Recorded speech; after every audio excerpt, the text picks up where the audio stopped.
Today, on the DCiReporter, DC Mayor Marion Bowser lays out plans to reduce crime in the city. We'll visit the first day of school at Brookland Middle School in Northeast DC. Ward 8 hosts a war gala in honor of former Mayor Marion Barry. Washington recognizes two distinguished women, Sonia Gutierrez and Providencia Paredes. Women in Politics hosts Leadership Summit for Women. And in our Places and People segment, we remember civil rights leader Julian Bond. This is the DCiReporter.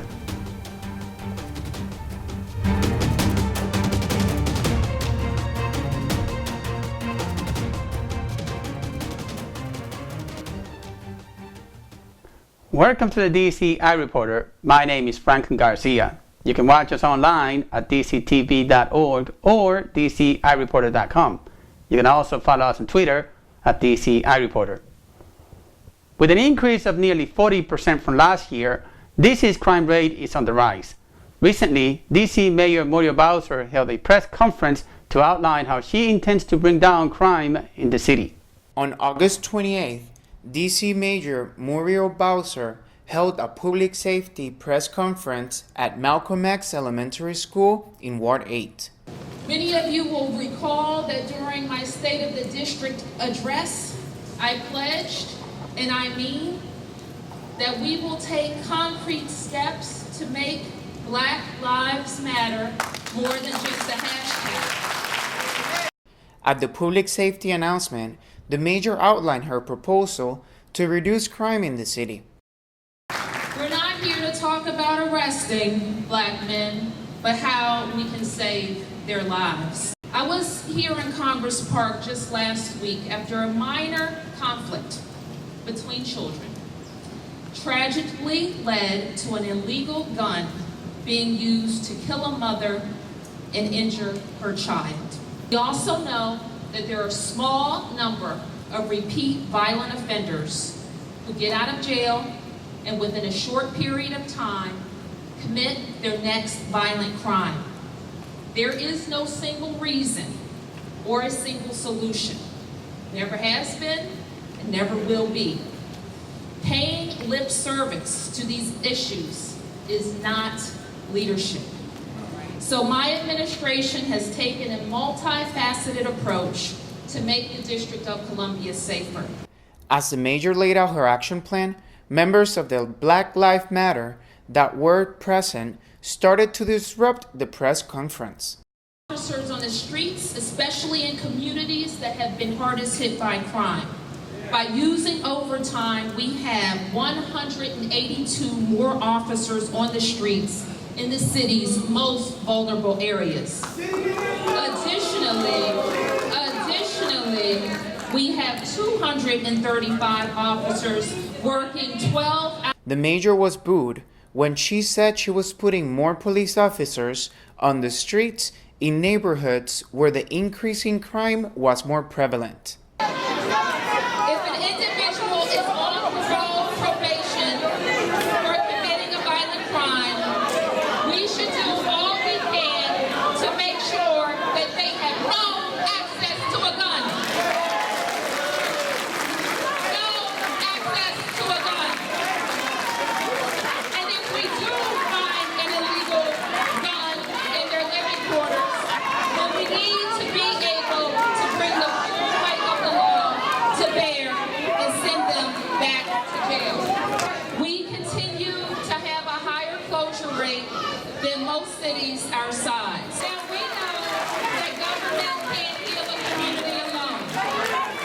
We will offer grants to accountable community organizations and nonprofits and trusted, effective, individual community vendors who join us.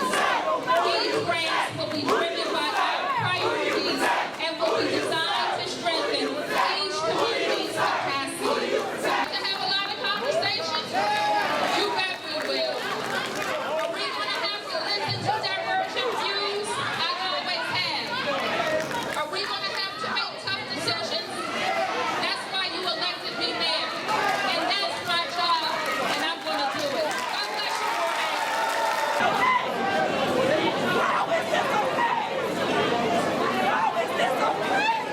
okay? It's not okay. Why is it not okay? Because police are killing people. Raphael Briscoe. It's all on camera and people don't even know. They killed him, did a drive-by on him, and dropped a gun beside his body. After a year delayed, some 300 students head to the new Brookland Middle School on opening day. After a mad scramble that had contractors working throughout the weekend, the Brookland Middle School opened on time at 8 a.m. on Monday morning. An estimated 300 students and parents were lined up at the new entrance facing the Turkey Thicket Recreation Center. According to Hillary Tone, director of DCPS Communications, the pre-opening enrollment was projected at 295 students, but on opening day, the school had reached 100% plus levels. That meant that every one of the 310 classroom slots could be filled. Based on a series of flash interviews with a cross-section of parents, the demographics were definitely local residents of the Brookland area.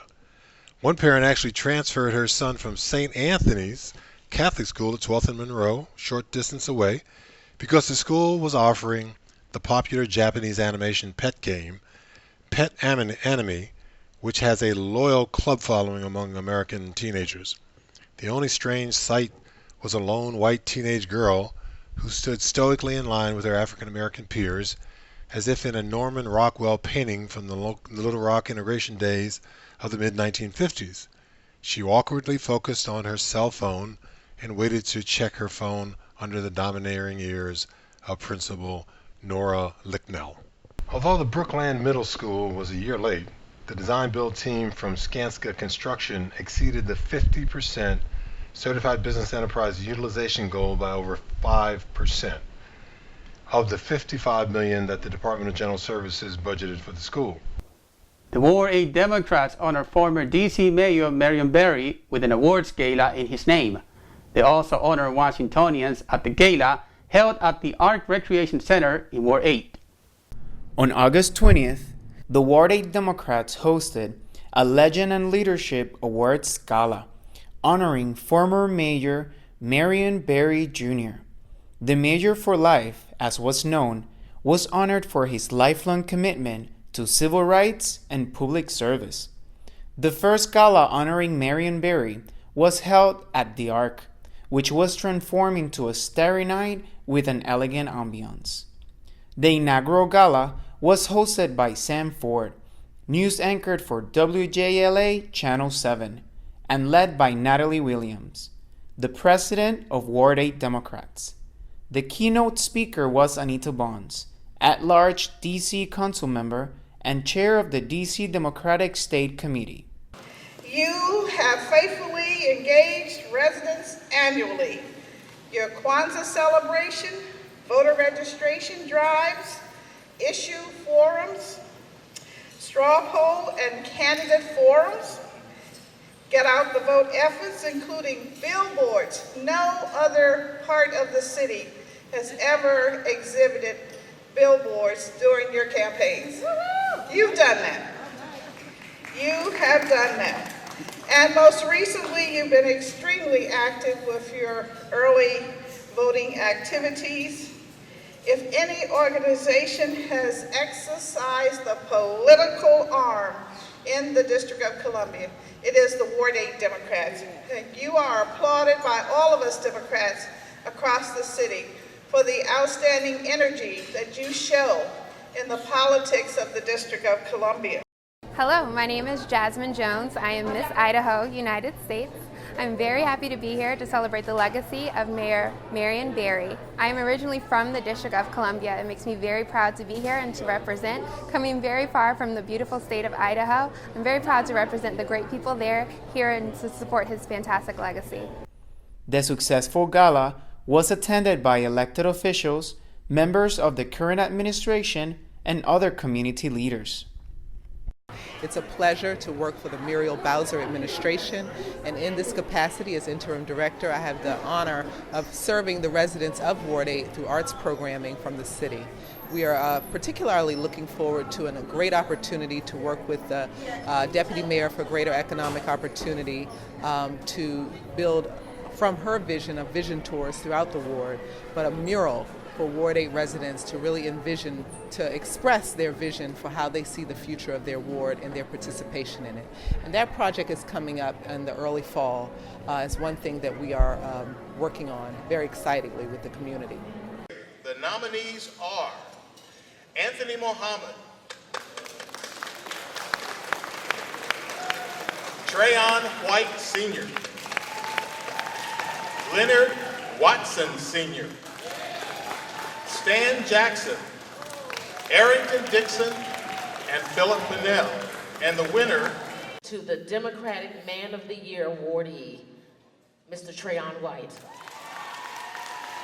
Next is the Democratic Woman of the Year. The nominees are Mary Buckley, Wanda Lockridge, Bernadette Tolson, Teresa Kelly, and Juanita Jefferson. And the winner is... This person, throughout the 2 years that I've been president, has really been solid in her work on behalf of the Ward 8 Democrats. And I think it's very appropriate that members of our executive committee would nominate Ms. Teresa Kelly as the Democratic Woman of the Year. Earlier in the summer, 2 distinguished Washingtonian women were honored by the city. Sonia Gutierrez, an activist and educator, had a street named after a school that bears her name, and longtime aide to former First Lady Jacqueline Kennedy, Providencia Paredes, was posthumously recognized with a D.C. Council resolution of her going home service. Earlier this summer, Washington honored 2 prominent women. Sonia Gutierrez has dedicated more than 40 years of service as an educator and an activist for immigrants. On June 5th, the city named the 500 block of V Street Northeast as the Sonia Gutierrez Campusway to honor the educator. A ceremony was held to honor the street naming. I chaired the council and I chaired the hearing where the issue of naming this street came up, and it was a great hearing. I mean, it was as much about the school as it was about Sonia Gutierrez, or maybe it was as much about her as it was about the school. And both are worthy of quite a bit of testimony and comment, all to the good. I'm very excited to join you all today as we celebrate another chapter in vision. A vision that began more than 45 years ago by a community leader known as Carlos Rosario, who, along with a woman known as Sonia Gutierrez, his able assistant, worked tirelessly to uplift the growing DC immigrant community through educational programs. Sonia, of all the things that I may have done and accomplished, one of the things I'm most proud of is when the Carlos Rosario Center suddenly found itself without a space. I was able to use what little tiny office I had, and I said, Sonia, come, we'll set you up here. And the boxes came, and the boxes came, and I said, wow, that was more than I thought. But it was the tiny little A&C office, was all she needed to get the Rosario Center back. And so it's so great to see that you finally found better spaces. I think I might send a few boxes here, but I just want to say how proud I was to host the very first Sonia Gutierrez campus. Thanks to all of you that are here, to the Board of Trustees that has given me so much support in all these years, because as people have mentioned, you know, I ran this school under the school system for 25 years. And even though we were a national model and we're training 4,500 students a year and everything, they closed it down on 1996. So I decided to retire and start it all over again because I believe so strongly in educating immigrants, because I have always said, and I've always told Allison that has been by my side 21 years, you know, immigrants are people that if you just give them a little push, they fly. And I think that people here like Bibi Otero, so good to see you, Bibi, and Mirna and Rebecca and everyone that works for the Latino community will agree with me, and that's why so many of us have dedicated our lives to the immigrants. For more than 50 years, Providencia Paredes called Washington home. For decades, Ms. Paredes served in different capacities for the Kennedy family, most notably as the personal assistant to First Lady Jacqueline Kennedy. Ms. Paredes passed away on March 18th, and a going home service was held on April 18th. The city honored Ms. Paredes with a resolution honoring her lifelong dedication to public service. Good afternoon, everybody. My name is Franklin Garcia, and I am the U.S. Shadow Representative for the District of Columbia. And on behalf of our Mayor, the Honorable Muriel Bowser, the Chairman of our Council, Phil Mendelson, the City Council, and the Statehood Delegation, Congressional Delegation, we extend our most sincere condolences to the families and friends of Ms. Providencia Paredes. I am honored to be here to honor a most distinguished Dominican American and Washingtonian by presenting two resolutions. The first one is a resolution from our District of Columbia Statehood Congressional Delegation. And this resolution has been signed by both of our senators, Senators Paul Strauss and Senator Michael Brown and myself.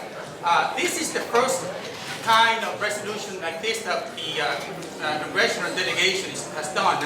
So we're very honored that we should do this to honor such a distinguished Washingtonian. The second resolution that we are going to present today is from the DC City Council. This resolution was introduced by at-large member Anita Bond and signed on by all council members.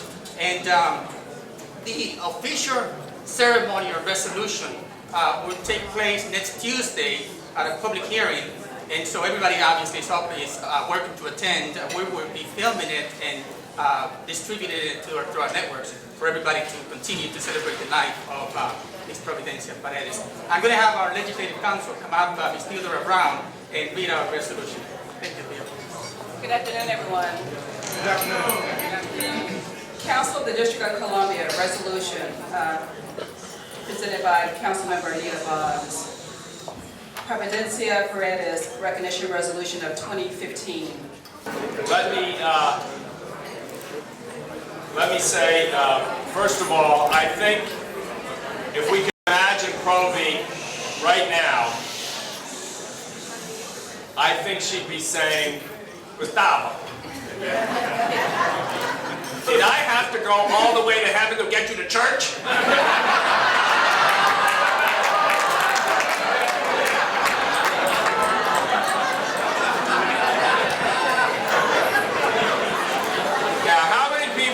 Gustavo's going to be back at church on Sunday. Come on,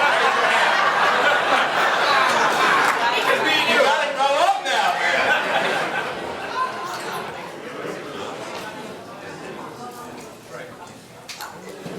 Who could ever forget the sound of the voice of Providencia Paredes? For us as children, it was part boss, part mother, part interrogator, part fan. At some points we thought it was part bird, but there was never any mistake about who was on the other end of the phone, or who was calling from inside the house, or across the field, or above the sound of a loud cocktail party. Dimi, where is Gustavo? Where is Gustavo? Tell him to come in here right away! When we were young, Provi was in charge of everything that mattered in life. She was in charge of our schedules, she was in charge of our play, she was the one who basically allowed us to break rules, and of course, she was in charge of our food. Her voice meant childhood. It meant murder, in the words of the great poet who we saw on the program today, County Cullen. She was a rendezvous with life. And the food. I asked Caroline, and she said that her father always used to say that Provi was much smarter than the Secretary of State, Dean Rusk. Women in Politics hosts summit to help women increase their chances of getting elected to public office. DC Women in Politics hosted its third Leadership Summit at the Rice Center in Ward 8. The summit's focus was women's campaign and how to prepare to run for public office. At the summit, DC Councilmember Anita Bonds, veteran activist Lillian Hoff, and other speakers provided attendees insights on how to run for public office and manage a campaign. I came here today to help women candidates strategize and come up with a plan to win an election, either for themselves as candidates or to help other women who are running for office. Because again, with Hillary running for president, we think this is a time when women ought to seize political power all across the country and certainly in the nation's capital. The mission of DC Women in Politics is to increase the number of women who are elected into public office.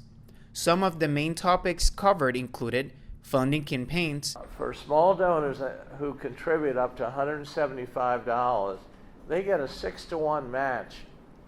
We're going to have a threshold at which you have to have a certain number of donors bringing in a certain amount of money. And we're talking about, still working on it, but about 100 donors bringing in $5,000. So that's about $50 from 100 individuals each would get you to that level of where then you'd be eligible for the city match. And the truth is, at least at the federal and state level, 90% of candidates who raise the most money win. So you should not get discouraged. You should build a power base. You should fight to win, and you can win without big money, but it is a very big force, and that's why Bill Lightfoot and other folks talk about it so much. The vast majority of donors are white men. So women and people of color really do struggle to raise money relative to male white candidates. Candidates of color raised 47% less money than white candidates in 2006, and 64% less in the South.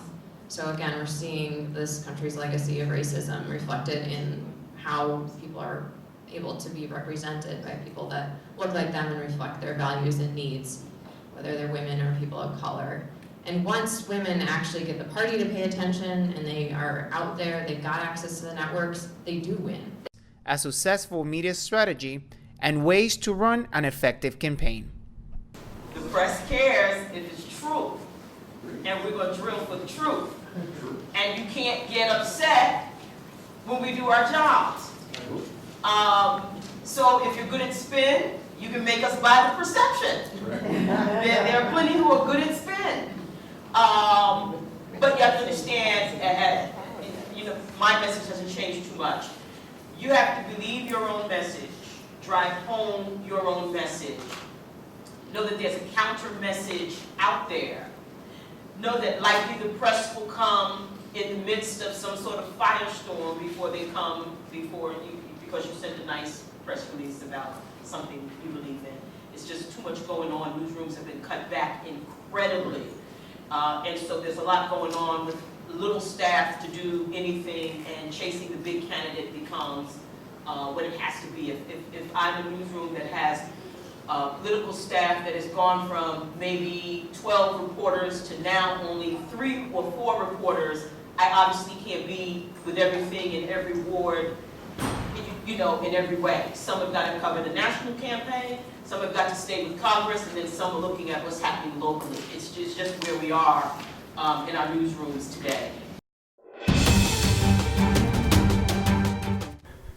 Julian Bond died on August 15th at the age of 75. The iconic civil rights leaders had a long history of advocating for DC voting rights and statehood for the city. On August 22nd, Washingtonians remember him on the grounds of the Dr. Martin Luther King Jr. Memorial.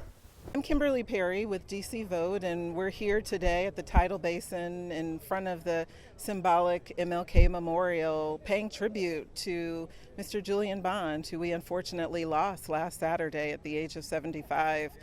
He was a civil rights icon. He was full of humor and humility, so approachable. has a legacy around the world for protecting and gaining and advancing civil rights and equal rights for everyone. What most people don't know is that he was a resident of the District of Columbia for more than 20 years and fought really hard for DC voting rights, equality, and statehood, and that DC become the 51st state to guarantee the rights of the people who live here and participate in our national legislature. So he was a DC Vote Champion of Democracy in 2012.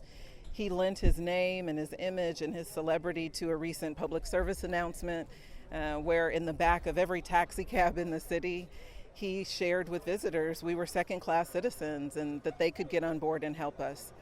So his life is one that we're proud to pay tribute to today and to celebrate, and we just ask for everyone to continue his legacy. Go online, pay honor to him at the hashtag #HonorJulianBond, share your stories of how you knew him, how you might remember him, and the impact he's had on your life. Julian Bond was born in Nashville, Tennessee on January 14, 1940.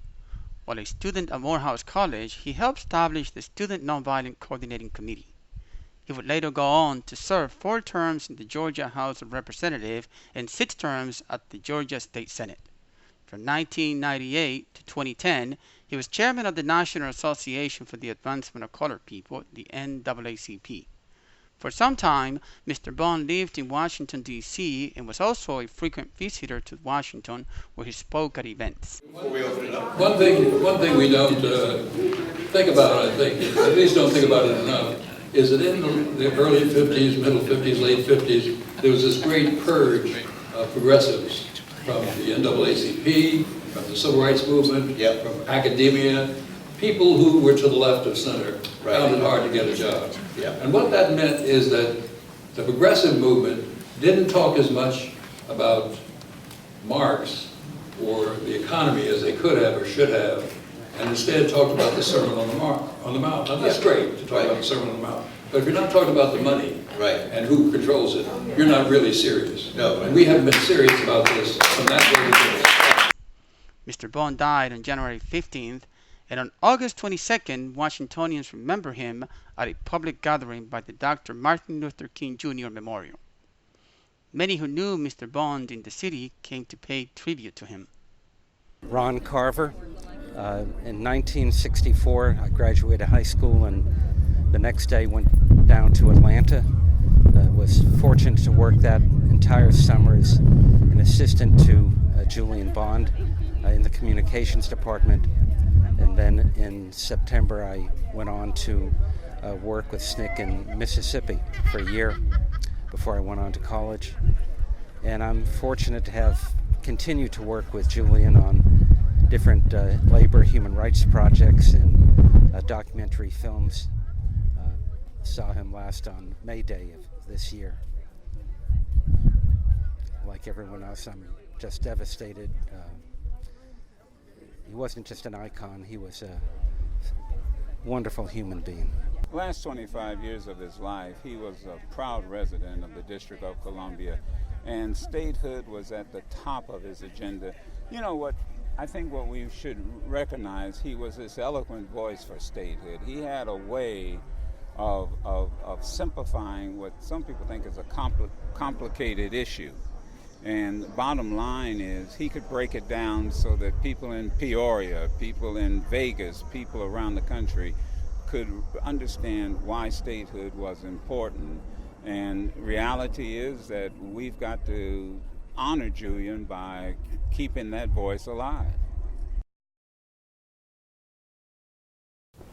Thank you for watching us. Remember, you can watch us online at dctv.org or DCiReporter.com. You can also follow us on Twitter at DCiReporter. I'm Franklin Garcia, and I hope to see you next time on the DCiReporter.